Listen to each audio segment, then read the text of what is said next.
आयुर्वेद, स्वदेशी और वैदिक संस्कृति की निष्काम सेवा, साधना और संघर्ष के पतंजलि योगपीठ परिवार के 20 वर्ष पूर्ण हो चुके हैं। 5 जनवरी 1995 को कनखल की ही इस पुण्य धरा से यह ईश्वरीय कार्य प्रारंभ हुआ। मैं जिस स्थान पर खड़ा हूं, यह पुण्य भूमि है प्राचीनतम तीर्थ कनखल की। यहीं पर हमारे दादा गुरु ब्रह्मलीन स्वामी कृपालु जी महाराज जी ने आश्रम की स्थापना की थी करीब 90 साल पहले। और तब से यहां से विश्व ज्ञान पत्रिका निकलती थी। स्वतंत्रता सेनानियों की यह शरणस्थली थी। फिर पूज्य कृपालुदेव जी महाराज जी की बहुत सेवा की हमारे गुरुदेव पूज्य स्वामी शंकरदेव जी महाराज जी ने। और जिस समय ये आश्रम यहां पर स्थापित हुआ, उस समय खाली ये लाल बिल्डिंग थी और चारों तरफ एकदम शुमशान स्थान था। अब यहां चारों तरफ घनी आबादी है। 20 साल पहले जब हम आए थे, उस समय भी यहां पर इस आश्रम के सिवा और कुछ न था। कृपालु बाग इसको कहते थे।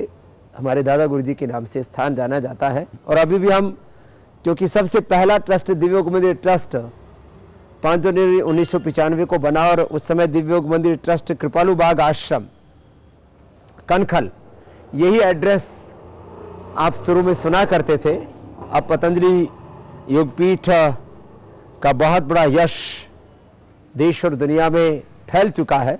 तो पतंजलि योगपीठ, जो कि एक पूरी संस्थान की गतिविधियों का मुख्य केंद्र बन चुका है, इसकी स्थापना यहां पर हुई। यहीं पर जो बाईं तरफ आप मेरे देख रहे हैं, थोड़ा सा दरवाजा खुला हुआ है। ये दरवाजा तो बहुत बाद में लगा था। इसी कमरे में करीब 10 साल में रहा हूं। ना कोई लैट्रिन, ना कोई बाथरूम। यहां छत के ऊपर अभी भी आप देख रहे हैं टंकी लगी हुई। टंकी तो बहुत बाद में लगी। ये पुरानी ऊपर छोटी सी टंकी बनी हुई है। यही एकमात्र टंकी हुआ करती थी।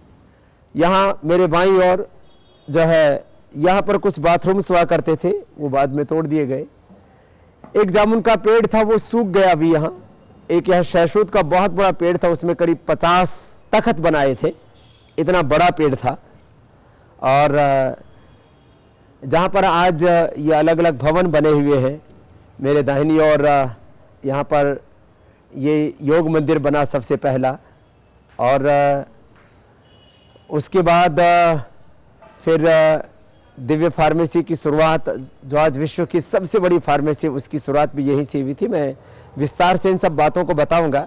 तो मैं आज जब 20 वर्ष के इस निष्काम सेवा, साधना, संघर्ष कि कालखंड को याद करता हूं, तो इसके साथ बहुत कुछ जुड़ा हुआ है। इतनी यादें जुड़ी हुई हैं और उनके पीछे की एक सतत निष्काम सेवा, साधना और संघर्ष की पूरी एक कहानी जुड़ी है। उसको हम बताएंगे आपसे। मैं थोड़ा सा इस बिल्डिंग का आपको परिचय करा दूं। सबसे पहले यही हम लोग आए थे, श्रद्धेय आचार्य बागशन जी, और हम सब यही रहा करते थे। श्रद्धेय आचार्य जी यहां नीचे वाले कमरे में रहा करते थे, जिस पर अभी लोक लगा हुआ है। यहां पर रहा करते थे। यहां जो आप मेरे इधर पीछे की तरफ दाहिनी ओर जो नीम का पेड़ देख रहे हैं, ये पेड़ उस समय एक छोटा सा 2-2.5 फीट का एक पौधा हुआ करता था। आज ये 20 सालों में वृक्ष बन चुका है। और क्योंकि यहां पर सेवा देने वालों की संख्या बहुत बढ़ चुकी है, तो यहाँ भी कई सौ लोग सुबह से शाम तक भोजन प्रसाद पाते हैं। ये सबसे पुरानी रसोई यहीं पर थी, वहीं पर आज भी वो अखंड चल रही है। और ये सबसे पहला चिकित्सालय हुआ करता था, जो पीछे आम, ये देसी आम बहुत ही स्वादिष्ट आम लगता है इसमें। इसके नीचे जो आगे जालियां लगी हुई हैं और पीछे कमरा बना हुआ है, चूहा करता था। अब तो ये काफ़ी अच्छा हो चुका है। यहाँ पर काफ़ी दिन श्रद्धेय आचार्य जी ने चिकित्सा की सेवा दी है। लाखों रोगी यहाँ से लाभान्वित हुए। उसके बाद फिर ये कार्य आगे बढ़ा। अभी जहाँ आप ये औषधालय लिखा हुआ देख रहे हैं, ये बिल्डिंग बहुत बाद में बनी है। और इस बिल्डिंग के पीछे की जो आप बिल्डिंग देख रहे हैं, वो जो बिल्डिंग है वो तो फार्मेसी की बिल्डिंग है। उसमें अभी 3 फ्लोर की है वो, ग्राउंड, सेकेंड और जो है उसके बाद में ऊपर की एक और मंजिल है। तो ग्राउंड फ्लोर, सेकेंड फ्लोर, फिर थर्ड फ्लोर, इस तरह से। यहाँ नीचे हमारे पास में इतना सामर्थ्य नहीं था कि हम बहुत बड़ी बिल्डिंग बना सके, तो सबसे पहले यहाँ टीन सेट डाला था। इधर भी अभी भी टीन सेट वो लगा हुआ है। वहां पर गौशाला थी हमारी दाहिनी ओर। यहां पर 2 फिर 4-5 गाय रहा करती थी। माने हमारे पास में लेंटर डालने के लिए पैसा नहीं था। अपने हाथों से ईंट और गारे से चिनाई करके हमने गौशाला बनाई थी। और फार्मेसी के लिए 5 टीन सेट के कमरे बने थे। उसमें हमारे दिव्योग ट्रस्ट के संस्थापक ट्रस्टी हैं भाई जीवराज पटेल जी। जीवराज पटेल जी ने हमें उस समय सहयोग किया था, तो टीन सेट हम बना सके थे। उसके बाद जैसे थोड़ा सामर्थ्य बढ़ा तो टीन सेट हटा दिया, तो फिर भी लेंटर डालने का सामर्थ्य नहीं था। और क्योंकि इस शरीर की पृष्ठभूमि दक्षिण हरियाणा और राजस्थान के साथ जुड़ी हुई है, तो हमने वहां देखा था गाटर पट्टी वाले मकानों को। तो हमने गाटर मंगवाई उधर से ही और पट्टियां मंगवाई। तो गाटर पट्टी का ये नीचे वाला अभी भी वो बना हुआ है। गाटर पट्टी के मकान दक्षिण हरियाणा में, राजस्थान में बहुत होते हैं। फिर उसके बाद दूसरी, फिर उसके बाद तीसरी मंजिल बनी। और ये अब क्योंकि रिहायशी एरिया में तब्दील हो चुका है, उस समय 20 साल पहले दिव्य फार्मेसी चलाने का भी सन 95 में ही यहीं से हमें लाइसेंस मिला था। ये दिव्योग मंदिर ट्रस्ट की एक इकाई है। आज विश्व की सबसे बड़ी फार्मेसी दिव्य फार्मेसी बन चुकी है, जिसका बहुत बड़ा परिसर है, जो इंडस्ट्रियल एरिया में है। उसका भी प्लॉट नंबर 1 ही है, प्लॉट नंबर भी 1 है और दुनिया की नंबर 1 फार्मेसी है। योग के क्षेत्र में, आयुर्वेद के क्षेत्र में, स्वदेशी के क्षेत्र में, वैदिक शिक्षा और संस्कृति को प्रसारित करने के क्षेत्र में जो कीर्तिमान पतंजलि योगपीठ से बना है, वह अपने आप में एक बहुत बड़ा गौरव है देशवासियों के लिए। और 20 साल पूरे होने पर बहुत लोगों के मन में उत्सुकता है, जिज्ञासा है, एक आश्चर्य मिश्रित संतुष्टि, स्वाभिमान, गौरव और एक निरंतर ये जिज्ञासा भी देश के लोगों के मन में है कि इतना बड़ा कार्य हुआ कैसे। माने जब 20 साल पहले यहां से हमने साधना शुरू की, उस समय हम यहां खुले में बैठ करके हवन किया करते थे। हवन हमने तभी भी नहीं छोड़ा था, अभी भी नहीं छोड़ा है। योग और यज्ञ, योग और यज्ञ ये हमारी संस्कृति के मूल आधार हैं। अब योग की अनेक विधाएं हैं। यो तो गीता के 18 अध्याय, 18 प्रकार का योग है। ज्ञान योग, कर्म योग और भक्ति योग में, ज्ञान कर्म उपासना में हमारी पूरी संस्कृति, पूरा भारतीय धर्म, दर्शन, अध्यात्म सब कुछ समाहित हो जाता है। तो योग को हमने कभी नहीं छोड़ा। पंच महायज्ञ, चतुर्णाश्रम धर्म और 16 संस्कारों की हमारी यह पावनी वैदिक परंपरा, देव संस्कृति, ऋषि संस्कृति, इस ऋषि परंपरा को, इस आर्ष परंपरा को हमने पहले दिन से पूरी प्रामाणिकता के साथ निभाया। कोई छल नहीं, कोई कपट नहीं, कोई ढोंग नहीं, कोई आडंबर नहीं, कोई पाखंड नहीं। प्रामाणिक रूप से ऋषियों के सिद्धांत पर चल करके, ऋषिणाम चरितम सत्यम महाजनो येन गता सपंथा संस्रुतेन गमे महिमाश्रुतेन विराधिसी। वेद के पथ पर ही आगे बढ़ना है। वेद का पथ ही सुपथ है, बाकी तो कुपंथ है, कुपथ है। हमने पहले ही दिन से यज्ञ किया। यहां पीछे एक अखाड़ा हुआ करता था जहां कुश्ती किया करते थे, फिर गंगा जी में स्नान करने के लिए जाते थे। आज वैसे तो बहुत दिन पहले, करीब मुझे लगता है ये यज्ञशाला करीब 15 साल से अधिक हो गए होंगे इसको बने हुए, जिसको आप पीछे देख रहे हो। और फिर अब तो इसके पीछे की ओर देख रहे हैं, वो सब भवन भी बन चुके हैं। ये सब बाद का विस्तार है। जैसी ये फार्मेसी थी उसका एक चिन्ह आप देख सकते हैं। यहां मेरे दाहिनी ओर एक कोना है जहां पर आपको उस समय के चिन्ह दिखाई दे सकते हैं। वो दाहिनी ओर के कोने पर वो टीन शेड पड़ा हुआ है। ऐसा ही टीन शेड इस फार्मेसी का हुआ करता था। और जैसे कि मैंने कहा, अभी तो उसके टीन शेड के पीछे की तरफ भी जो बिल्डिंग है आश्रम की है। जो पीछे लाल बिल्डिंग बनी हुई है ये भवन भी आश्रम का है। और यहां बाईं तरफ जो आप योग मंदिर देख रहे हैं, क्योंकि दिव्य योग मंदिर ये सबसे पहला ट्रस्ट था अपना, ये भी आश्रम का है। यहीं पर श्रद्धेय आचार्य श्री वात्स्यन जी महाराज जी ने लाखों रोगियों को आरोग्य दिया। पीछे हर्बल गार्डन हुआ करता था, वो अभी भी यहां पर हर्बल गार्डन ज्यों का त्यों है। फिर धीरे धीरे विस्तार हुआ और स्थिति यह हुई कि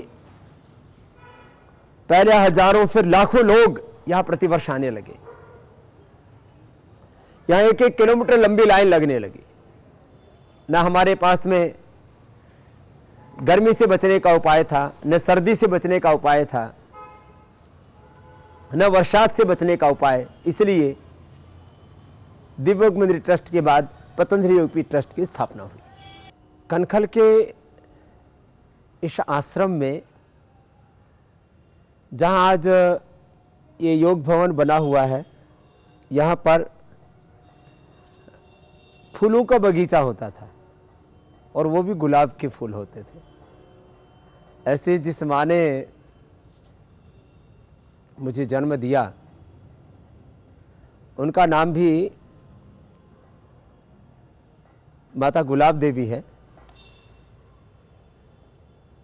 वो बगीचा हमने उजाड़ा नहीं, बल्कि पूज्य स्वामी मुक्तानंद जी महाराज जी, जो हमारे गुरुकुल के समय के सहपाठी हैं, उन्होंने गुलाब सहित हजारों नहीं लाखों फूल खिला दिए। और जो सेवा पुष्प खिले हैं पूरे देश में, उसकी तो कोई सानी है ही नहीं। मैंने कहा था कि श्रद्धेय आचार्य वात्स्यन जी महाराज जी ने इस आश्रम के प्रवेश द्वार पर ही बाईं ओर जो प्रकोष्ठ था, वहां से हजारों रोगियों को आरोग्य दिया। उसके बाद यह जो कमरा है, आप टीन शेड का ही देख रहे हैं आप, बाद में इसमें एसी भी लग गया था। इसमें लगभग 3 से 5 लाख रोगियों को श्रद्धेय आचार्य श्री ने आरोग्य दिया। ये वो कमरा है। और उसके बाद जैसे कि मैंने कहा, करीब 10 साल बाद कुछ दिनों के लिए इसी बिल्डिंग में, ये जो सबसे ऊपर बाईं ओर जो कमरा है आप देख रहे हैं, सबसे लास्ट वाला, इस कमरे में मैं कुछ दिन तक रहा।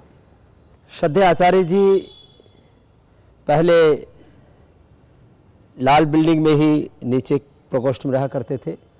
उसके बाद कई वर्षों तक ये जो मेरे दाहिनी ओर आप टीन सेट देख रहे हैं, इसमें ऊपर पूज्य आचार्य बालकृष्ण जी महाराज और नीचे श्रद्धेय स्वामी मुक्तानंद जी महाराज उस समय भी रहते थे, आज भी पूज्य मुक्तानंद जी महाराज जी यहीं पर रहते हैं। और अब श्रद्धेय आचार्य श्री यहाँ दाहिनी ओर इसी कनखल की भूमि पर, जो कि इस अनुष्ठान की जन्मभूमि है, पुण्य भूमि है, जहां से ये पूरा सेवा का यज्ञ प्रारंभ हुआ। हमारे लिए यह तीर्थ है। यूं तो सृष्टि के कण कण में भगवान है, और यह हरिद्वार तो है ही हरि की भूमि, और कनखल उसमें प्राचीनतम तीर्थ है। लेकिन सेवा के लिहाज से जो भी पिछले 2 दशकों में हम कर पाए, उसकी शुरुआत, उसका प्रारंभ इस कनखल की भूमि से हुआ। तो श्रद्धेय आचार्य श्री का एक भावनात्मक लगाव है इस भूमि से। आज इतने बड़े सेवा के प्रकल्प खड़े हो चुके हैं। पतंजलि योगपीठ प्रथम चरण के साथ साथ फिर अब पतंजलि योगपीठ का द्वितीय चरण, संत कुटीर, आचार्य कुलम, गुरुकुलम, पतंजलि विश्वविद्यालय, पतंजलि आयुर्वेद कॉलेज और योगाग्राम, ग्रामोद्योग,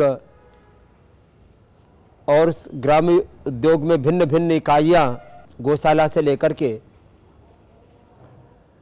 गोधन और पशुधन को कैसे बचा सके, इसके लिए पतंजलि पशु आहार का पूरा प्रकल्प, फीड सप्लीमेंट्स और पशु औषधियों का पूरा कार्य, लघु उद्योग, गृह उद्योग, ये सारा कार्य जहां पर चल रहा है, कुदरती खेती का और किसानों के प्रशिक्षण का, ऐसा ग्रामीण भारत की आर्थिक समृद्धि, आर्थिक स्वावलंबन का अनुष्ठान पतंजलि ग्रामोद्योग न्यास के माध्यम से जो चल रहा है, वह भी बहुत बड़ा स्वरूप ले चुका है। योगाग्राम और विश्व का सबसे बड़ा जड़ी बूटियों पर आधारित फूड पार्क। आज हम फूड पार्क की बात करें तो पूरे विश्व में पतंजलि फूड पार्क जैसा कोई फूड पार्क नहीं है। दिव्य फार्मेसी जितनी बड़ी कोई विश्व में आयुर्वेद पर आधारित फार्मेसी नहीं है। फिर ये तो हरियाणा में भी एक बहुत बड़ा गुरुकुल चल रहा है, गुरुकुल की संगठ घासेड़ा। पूरे देश भर में पतंजलि योग समिति, महिला पतंजलि योग समिति, भारत स्वाभिमान, युवा भारत, किसान पंचायत, इन 5 संगठनों के माध्यम से 1 लाख से ज्यादा तो निःशुल्क योग की कक्षाओं के माध्यम से भारत को निरोगी बनाने का काम, निर्व्यसनी बनाने का काम, निरोगी, निर्व्यसनी, निरामिष बनाने का काम देश के लोग शाकाहार अपनाएं, स्वदेशी अपनाएं, आर्थिक गुलामी से, आर्थिक पराधीनता से तो हमने लंबे समय तक संघर्ष किया। उसके लिए लाखों लोगों ने बलिदान दिए, अपने जीवन की आहुतियां, कुर्बानियां दी, और राजनीतिक तौर से हमने इस देश को आजाद करा दिया। लेकिन आज भी आर्थिक पराधीनता, आर्थिक गुलामियों की बेड़ियों में देश जकड़ा हुआ है। इस देश को आध्यात्मिक और आर्थिक महाशक्ति बनाने के लिए एक तरफ योग का अनुष्ठान, दूसरी तरफ स्वदेशी के द्वारा स्वावलंबी भारत बनाने का अभियान, इस देश को आर्थिक गुलामी, पराधीनता से मुक्ति दिलाने का काम चल रहा है। उसमें संगठन बहुत बड़ी भूमिका निभा रहा है। आज इन 2 दशकों में संस्था और संगठन बहुत विराट रूप ले चुका है। इसमें कुछ नहीं बदला तो वो है श्रद्धेय आचार्य श्री का यहाँ कनखल में आवास, स्वामी मुक्तानंद जी महाराज जी का इसी पुण्य भूमि पर आवास। मैंने कहा एक भावनात्मक लगाव इस धरती से। वैसे तो हम हर क्षण को, हर पल को शुभ मानते हैं, और मैंने कहा सृष्टि के कण कण में, क्षण क्षण में उस प्रभु का वास है, वो सदा हमारे पास है। लेकिन किसी स्थान को भी यश होता है। इस कनखल की पुण्य भूमि को यह यश है, यह गौरव है, इसकी महिमा है कि यहां से जो 2 दशक पहले विधिवत ट्रस्ट के माध्यम से सेवा प्रारंभ हुई, वैसे तो हम लोग यहां 93 में आ चुके थे, लेकिन 93-94 में ट्रस्ट नहीं बन पाया था। ट्रस्ट बना, उसका भी एक बहुत बड़ा इंटरेस्टेड पहलू है कि ट्रस्ट का रजिस्ट्रेशन कराने तक के लिए हमारे पास में सामर्थ्य नहीं था।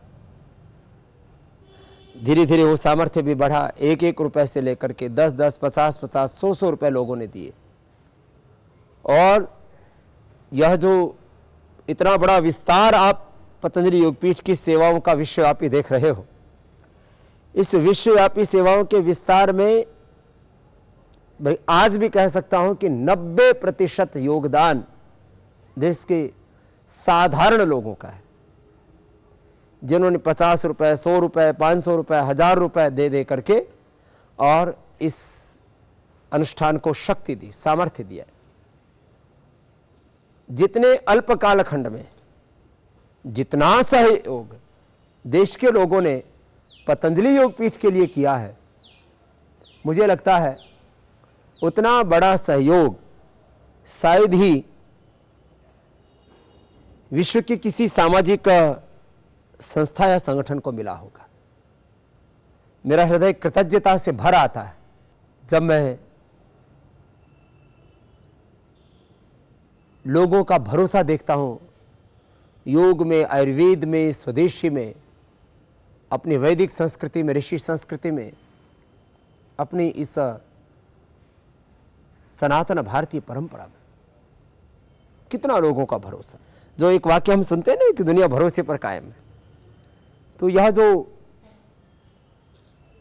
पतंजलि योगपीठ के माध्यम से भारतीय संस्कृति का विजय रथ आगे बढ़ा है। और आज में मोदी जी ने चुनाव से पहले नारा दिया था, अच्छे दिन आएंगे, अच्छे दिन लाएंगे।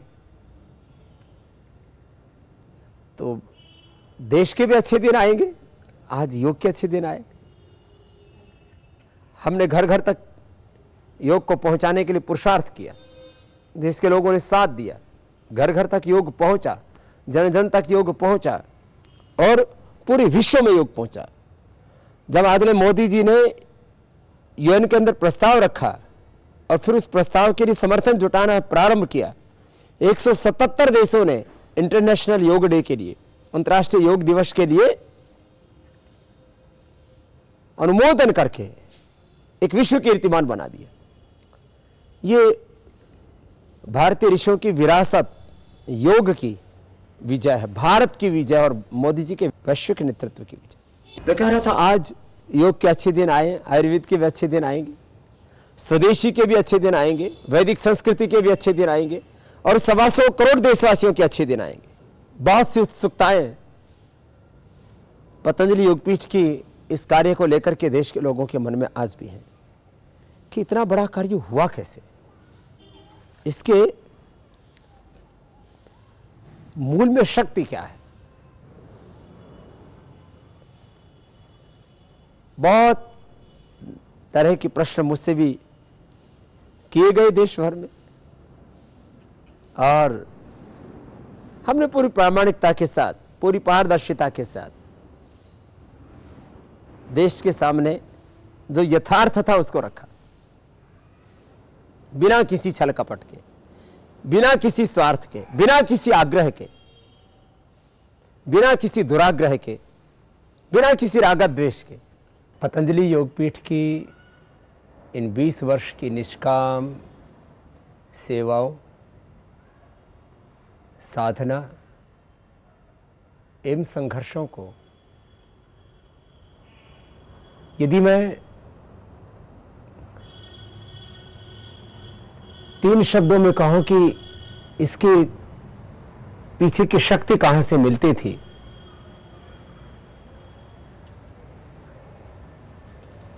राष्ट्रव्यापी सेवाओं का विस्तार, करोड़ों लोगों की साधना और करोड़ों लोगों को न्याय दिलाने के लिए निरंतर संघर्ष, निष्काम सेवा, साधना और संघर्ष की इस पूरी यात्रा के पीछे प्रेरणा मिलती थी कृतज्ञता से। मैंने बचपन में महर्षि स्वामी दयानंद सरस्वती का एक वाक्य पढ़ा था कि कृतज्ञता सबसे बड़ा पाप है और कृतज्ञता से बड़ा कोई दूसरा पुण्य नहीं हो सकता। माता पिता गुरुजन, ये पूरी सृष्टि, पूरा अस्तित्व, सारा ब्रह्मांड और स्वयं ब्रह्म भगवान कितनी कृपा करते हैं हम पर, कितनी करुणा करते हैं, कितना अनुग्रह करते हैं, कितने उपकार हैं इस पूरे अस्तित्व के हम पर। मैं तो भोर में बैठता हूं तो उठते ही माता भूमि ही पुत्र हम पृथिव्या है, धरती माता को, भारत माता को प्रणाम करके कि मुझ पर इस मातृभूमि के कितने उपकार हैं, इस पूरे अस्तित्व के कितने उपकार हैं। एक एक दिन की जिंदगी जीने के लिए, एक एक क्षण का जीवन जीने के लिए कितना सहयोग करती है सारी सृष्टि मेरा। तो मेरा भी एक कर्तव्य है कि इस समष्टि के प्रति जो मेरे दायित्व हैं उनको मैं कृतज्ञता पूर्वक निभाऊं। तो कृतज्ञता से मेरे भीतर कर्तव्य भाव जागता है और उससे मेरे भीतर का पुरुषार्थ, मेरे भौतिक और आध्यात्मिक कर्तव्यों को पूरा करने के लिए, अभ्युदय और निश्चय की सिद्धि के लिए मुझे निरंतर प्रेरणा देता है। तो मैंने कहा कि इस पूरे अनुष्ठान के पीछे कि यदि शक्ति को मैं 3 शब्दों में कहूं तो शक्ति मिलती है कृतज्ञता से, कर्तव्य भाव से, और इस कृतज्ञता और कर्तव्य भाव को निभाने के लिए फिर जगता है पुरुषार्थ। मैं अपने बचपन से लेकर के आज तक की इस कालखंड पर दृष्टि डालता हूं तो कुछ बातों को मैं अपने भीतर एक समान पाता हूं बचपन से आज तक। उसमें एक है, संकल्प में कभी विकल्प नहीं आने दिया। श्रद्धाचार्य बालकृष्ण जी भी इस बात को बार बार कहते रहते हैं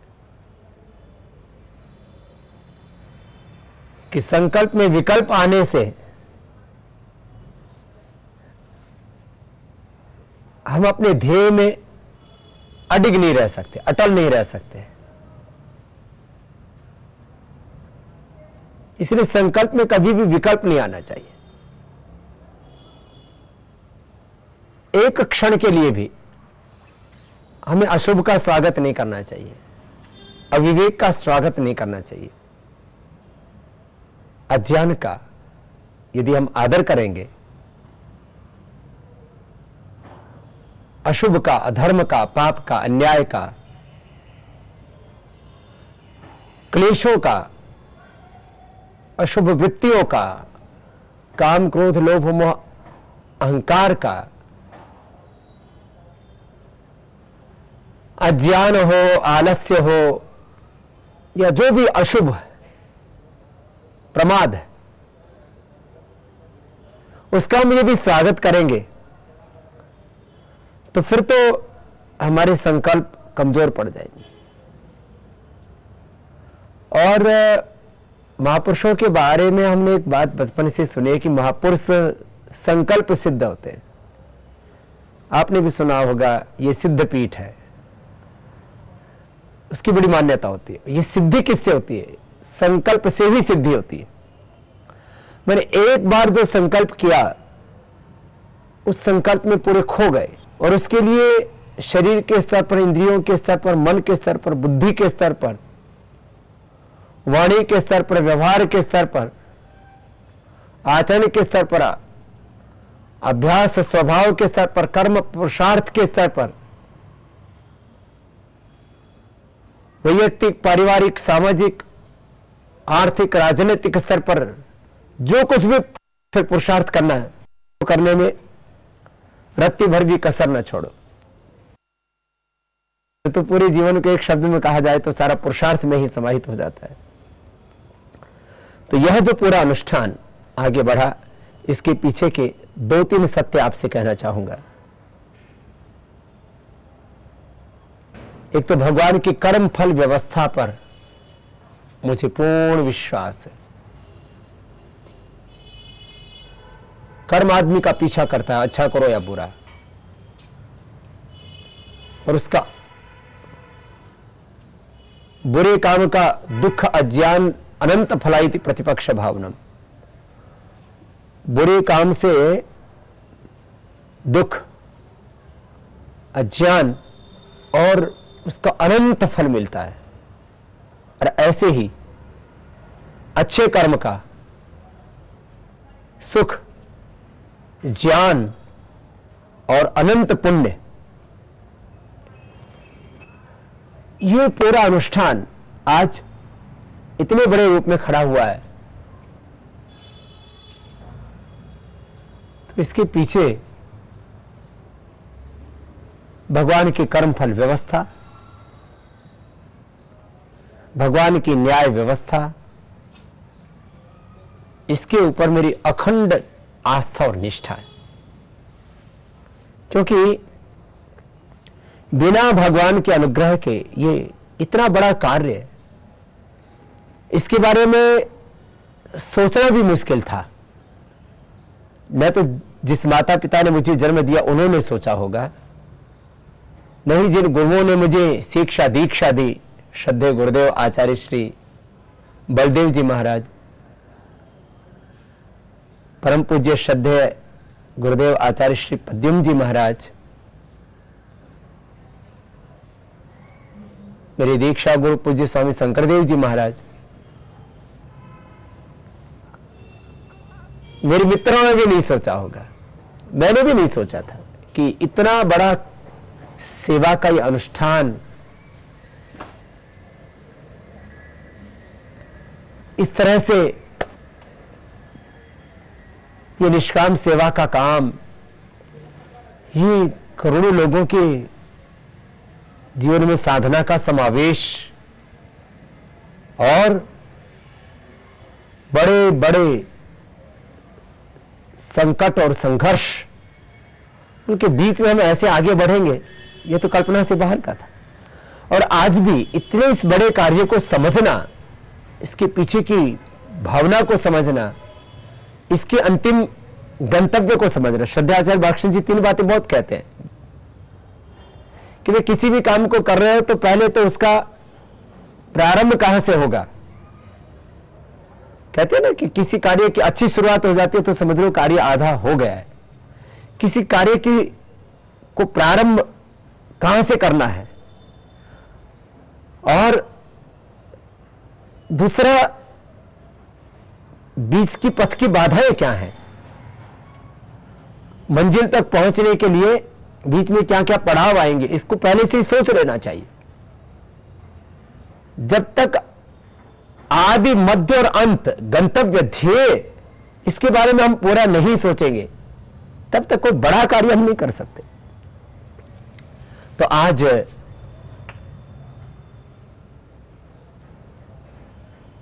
मैं जब इस 20 वर्ष की सेवा के बारे में जब तटस्थ होकर के सोचता हूं तो पाता हूं 5 जनवरी 1995 को पहला ट्रस्ट बना दिव्य योग मंदिर ट्रस्ट। फिर उसके बाद Patanjali Yogpeeth trust, Patanjali research foundation, Patanjali ग्रामोद्योग न्यास और भारत स्वाभिमान ट्रस्ट। इन 5 ट्रस्टों के माध्यम से करोड़ों करोड़ों लोगों की सेवा हो रही है। 20 वर्षों की योग, आयुर्वेद, स्वदेशी और वैदिक शिक्षा एवं संस्कृति की सेवा के इस काम के बारे में जब मैं सोचता हूं, सत्ता और व्यवस्था परिवर्तन के करीब 5 वर्ष के अखंड तप को, संघर्ष को, पुरुषार्थ को जब मैं देखता हूं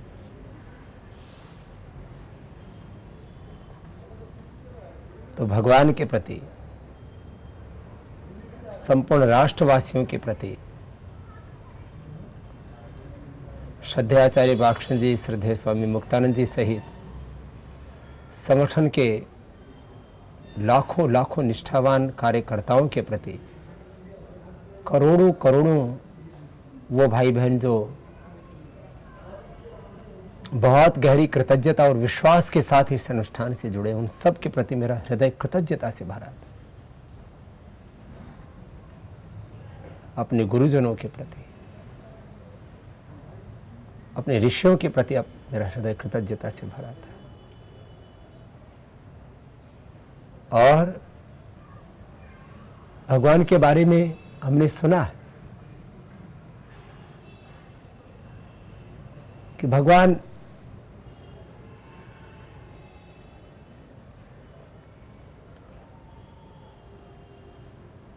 बहुत अनुग्रह करते हैं। भगवान के उपकारों को, उनकी रहमत, उनकी कृपा, उनकी दया को जब हम याद करते हैं, ईश्वरः तम अनुगृह्णाति अभिध्यान मात्रेण, प्रभु तुम बहुत अनुग्रह कीनो। हमारी औकात से, हमारी हैसियत से ज्यादा वो भगवान हमें सदा देता है।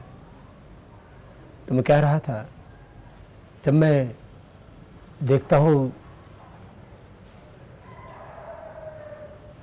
कहां तो एक अनपढ़ माँ बाप के घर में हम पैदा हुए, चाहे मैं स्वयं हूं, श्रद्धेयाचार्य बाक्षण जी हैं, पूज्य स्वामी मुक्तानंद जी हैं, हम सब लोग ग्रामीण पृष्ठभूमि के लोग। शहरों की चमकीली दुनिया तो हमने देखी ही नहीं थी, और फिर ये विश्व की चकाचौंध प्रतियोगिताओं में, प्रतिस्पर्धाओं में, अहंकार के ज्वालाओं में धधकता हुआ ये संसार, आपस में प्रतिस्पर्धा के साथ में प्रतिशोध की भावना और राग द्वेष की भावना, और किस तरह से संसार चल रहा है ये सोच के भी आश्चर्य होता है। और जब हम अपने संदर्भ में सोचते हैं कि अनपढ़ माँ बाप के घर में हम लोग पैदा हुए, सरकारी स्कूलों में पढ़े, अभावों और संघर्षों के बीच में पले, कोई गॉडफादर नहीं था, और आगे बढ़ने के लिए हमने जाति को सीढ़ी नहीं बनाया, मजहब को सीढ़ी नहीं बनाया, प्रांत को सीढ़ी नहीं बनाया। प्रांतवाद, भाषावाद, मजहबी उन्माद, जातिवाद, संप्रदायवाद, इन सब वादों से दूर रहो करके एक इरादे के साथ, एक संकल्प के साथ आगे बढ़ते गए। जीवन के इस पूरे सफर को जब हम देखते हैं तो कुछ बातें समझ में आती हैं।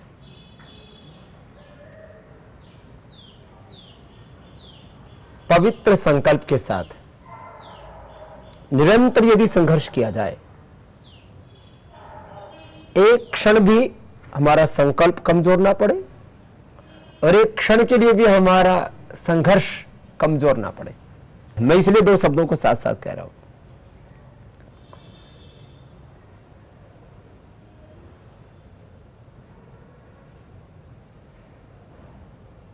एक क्षण भी संकल्प कमजोर ना पड़े और एक क्षण के लिए भी हमारा संघर्ष कमजोर ना पड़े। संकल्प में विकल्प ना आए और निष्काम सेवा, साधना, पुरुषार्थ, संघर्ष एक क्षण के लिए भी रुके नहीं,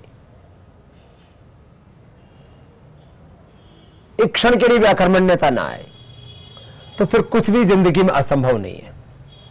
आज यदि पूरे पतंजलि योगपीठ परिवार को कोई समझने की कोशिश करता है तो आप टीवी के माध्यम से जब अपने घर में इस कार्यक्रम को देख रहे हैं तो भी आपको इन सारे प्रकल्पों को समझने में बहुत वक्त लगेगा। या प्रत्यक्ष आकर के भी आप विजिट करेंगे तो कम से कम आपको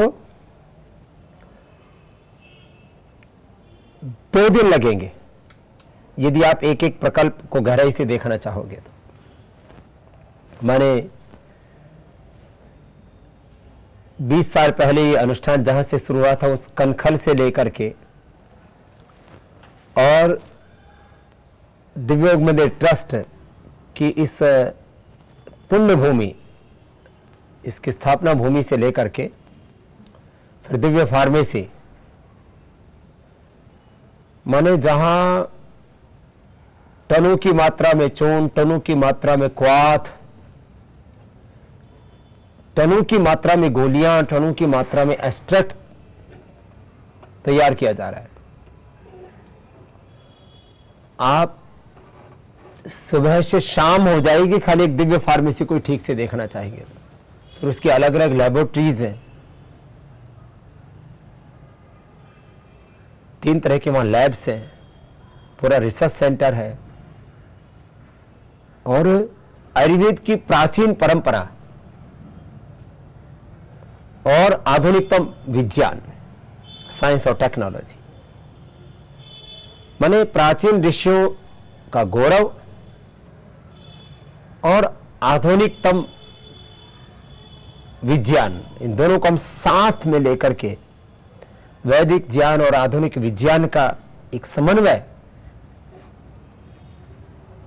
और उसके साथ हम आगे बढ़ रहे हैं। तो मैं कहा कि आप कनखल से शुरू करके और दिव्य मंदिर ट्रस्ट का आयुर्वेद का एक बहुत बड़ा अनुष्ठान, आयुर्वेद को आगे बढ़ाने का एक बहुत बड़ा अभियान दिव्य फार्मेसी के माध्यम से जो चल रहा है, और देश भर में करीब 5000 चिकित्सालय और आरोग्य केंद्रों की श्रृंखला, 10,000 से ज्यादा स्वदेशी केंद्रों की श्रृंखला, और अब 5,000 से ज्यादा पतंजलि किसान सेवा केंद्र, जहां पर पतंजलि पशु आहार, फीड सप्लीमेंट्स और पशु औषधियों की व्यवस्था, और करीब 5,000 से ज्यादा ही पीबीआरआई, पतंजलि बायो रिसर्च इंस्टीट्यूट के केंद्र, जिसमें कि विश्व मुक्त कुदरती खेती के लिए लोगों को एक नया विकल्प उपलब्ध कराया जा सके। इन सारे कामों को आप देखेंगे, अर्थात दिव्य फार्मेसी और फिर पूरे उसके माध्यम से पूरे देश भर में जो एक बहुत बड़ा स्वदेशी का तंत्र खड़ा हुआ है विदेशी षड्यंत्र से इस देश को बचाने के लिए, तो आपको खुद आश्चर्य होगा कि सब चल कैसे रहा है। सिस्टम्स तो हमने बनाए, लेकिन भगवान का अनुग्रह, बहुत बड़ी शक्ति है हमारी। दिव्य मंदिर ट्रस्ट के बाद आप पतंजलि योगपीठ ट्रस्ट आते हैं। पतंजलि योगपीठ ट्रस्ट के भी जो अलग अलग सेवा प्रकल्प हैं, उसके अंदर ओपीडी है, आईपीडी है, और विश्व का सर्वश्रेष्ठ आयुर्वेद कॉलेज है, फिर डेंटल डिपार्टमेंट है, आई का डिपार्टमेंट है, फिजियोथेरापी का डिपार्टमेंट है, योगिक फिजियोथेरापी, पंचकर्म और षटकर्म की बहुत बड़ी व्यवस्था है। देश की सबसे बड़ी व्यवस्था होगी पंचकर्म और षटकर्म की पतंजलि पीठ में। पतंजलि विश्वविद्यालय की बहुत बड़ी व्यवस्था है। हर रोज करीब 5 से 10 हजार भाई बहन पतंजलि योगपीठ विजिट के लिए आते हैं। पतंजलि योगपीठ के इन सारे प्रकल्पों को जब आप देखते हैं अपनी आंखों से, लैब से लेकर के, लाइब्रेरी से लेकर के और अन्नपूर्णा तक, सारे प्रकल्पों को आप देखते हैं, फिर इतने बड़े सिस्टम को श्रद्धेय आचार्य श्री कैसे चलाते हैं और किस डेडिकेशन से सब भाई यहां सेवा देते हैं। पतंजलि योगपीठ, पतंजलि आयुर्वेद और योग आयुर्वेद स्वदेशी और वैदिक संस्कृति का जो सेवा का काम चल रहा है, परोक्ष रूप से तो इससे करोड़ों लोग लाभान्वित हो रहे हैं, उनके जीवन में एक सकारात्मक परिवर्तन आ रहा है। प्रत्यक्ष रूप से भी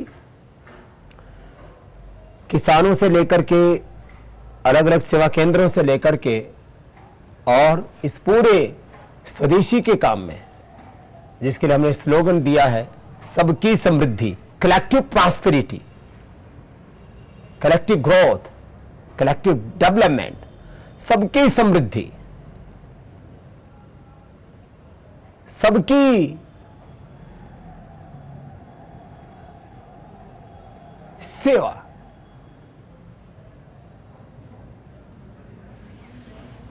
सबका स्वास्थ्य। और अभी 500 आचार्य कुलम और उसके बाद में तो ये लंबी श्रृंखला चलेगी, पहले 5 लाख और फिर 5 करोड़ बच्चों को पढ़ाने का काम। सबकी शिक्षा, सबकी शिक्षा, सबका स्वास्थ्य, सबकी समृद्धि, सबकी सेवा का एक काम।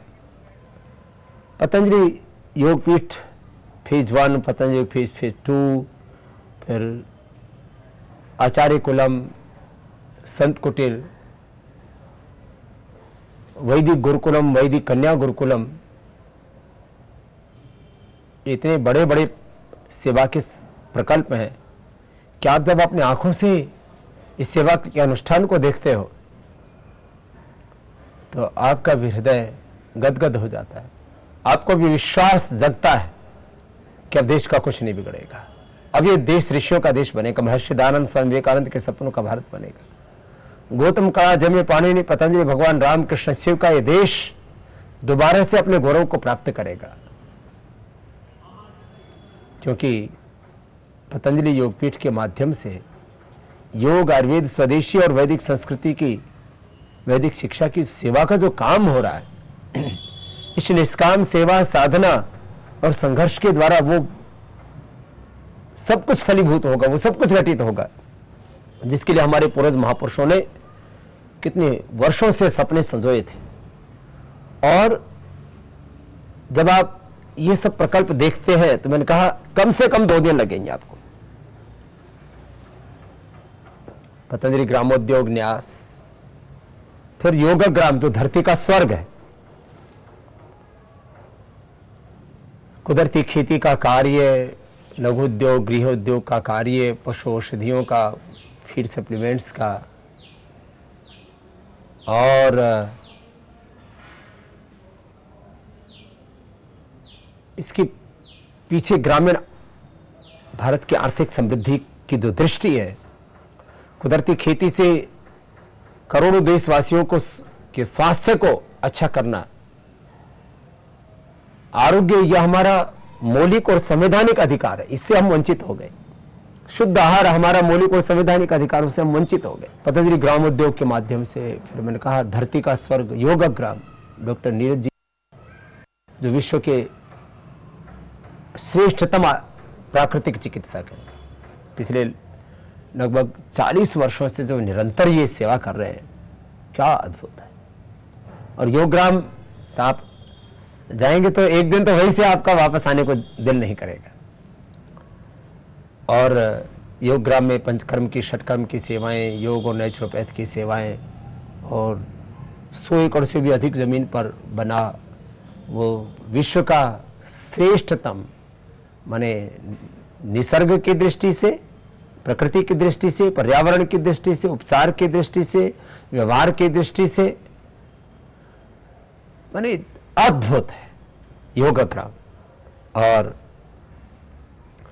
फिर आप पतंजलि फूड पार्क में यदि प्रवेश करते हैं, वहां तो माने आपकी आंखें फटी की फटी रह जाती हैं। मैं देखता हूं लोग आते हैं और जब पूरे अनुष्ठान को देखते हैं तो कहते हैं बनाया किसने, ये दृष्टि कहां से आई, ये विजन कहां से आया, क्योंकि विश्व का सबसे पहला और सबसे बड़ा ये आयुर्वेद पर आधारित फूड पार्क है। तो इतना बड़ा सोचना और फिर उसको जमीन पर उतारना, माने सपने को, संकल्प को हकीकत में बदलना। और वो भी श्रद्धेय आचार्य श्री से पूछते हैं कि आपने इंजीनियरिंग कहां से की है, आपने एमबीए कहां से की है, आपने मैनेजमेंट कहां से किया है। तो ये वैदिक मैनेजमेंट क्या है, वैदिक प्रबंधन क्या है, और वेदों में जिसे अभ्युदय निःश्रेयस कहा है, बाहर की समृद्धि और भीतर की समृद्धि। मैंने कहा ना, कुछ लोग साधनहीन दुखी दरिद्र, कुछ लोग साधन संपन्न दुखी दरिद्र। हम साधन संपन्न सुखी प्रसन्न जीवन और जगत देखना चाहते हैं। व्यष्टि और समष्टि में हम भव्यता और दिव्यता देखना चाहते हैं। वो सब आपको यहां पर घटित होती हुई दिखती है। तो आप जब अपनी आंखों से इन चीजों को देखते हैं तो आपको लगता है कि अब भारत का वर्तमान और भारत का भविष्य सुरक्षित है।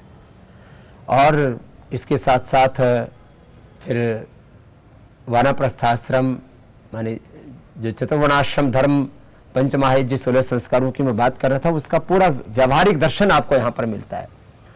विश्व का सर्वश्रेष्ठ वानप्रस्थाश्रम, सेवा देने वालों के लिए सेवा सदन, और जो आर्थिक दृष्टि से कमजोर हैं ऐसे भाई बहन, उनके लिए उनके आवास के लिए, उनके भोजन के लिए वाल्मीकि आश्रम। इतना बड़ा महर्षि वाल्मीकि जी के नाम से कोई आश्रम नहीं होगा। हमने सब ऋषियों को बराबर सम्मान दिया, महर्षि पतंजलि को, महर्षि वाल्मीकि को। मैं कहता हूं महापुरुष किसी जाति के नहीं, वो संपूर्ण मानव जाति के, वो पूरी समष्टि के कल्याण के लिए इस धरती पर आते हैं। तो मैं आपसे भी आह्वान करता हूं कि जब भी आप हरिद्वार आए तो चलिए 2 दिन नहीं, 2 घंटा के लिए पतंजलि योगपीठ जरूर रुकिए और देखिए कि किस तरह से विगत 2 दशकों से ये निष्काम सेवा, साधना और संघर्ष का काम चल रहा है। किस तरह से इस राष्ट्र का अभ्युदय और निश्चय सिद्ध करने के लिए साधारण लोगों के सहयोग से, साधारण लोगों के द्वारा ये असाधारण कार्य, ईश्वरीय कार्य, ये ऋषि कार्य, ये भागवत कार्य, ब्रह्म कार्य, ये ऋषि कार्य कैसे आगे बढ़ रहा है और इसमें आप क्या कर सकते हैं। और संस्था के साथ साथ पूरी संगठन की सेवाओं को आप पूरे देश भर में जब देखते हैं कि किस तरह से लाखों कार्यकर्ता प्रतिदिन जो कार्य पतंजलि पीठ में चल रहा है उसी को पूरे देश भर में फैलाने में लगे। और अब तो पूरे देश भर में 500 से ज्यादा आचार्य कुलम की प्रतिष्ठापना के द्वारा जो कार्य होगा वह तो अपने आप में अद्भुत होगा ही होगा। मुझे पूरा विश्वास है एक दिन वैदिक युग फिर से लौटेगा, भारत ऋषियों का देश बनेगा, फिर से आर्थिक और आध्यात्मिक दृष्टि से विश्व का नेतृत्व करने के लिए भारत तैयार होगा। और गुरुकुलम के माध्यम से, आचार्य कुलम के माध्यम से दिव्य व्यक्तित्व युक्त नेतृत्व तैयार होगा। और जो हम कहा करते थे कि भारत विश्व गुरु था, अब स्वर्णिम अतीत का गौरव अपने हृदय में लेकर के हम भारत का स्वर्णिम भविष्य बनाएंगे।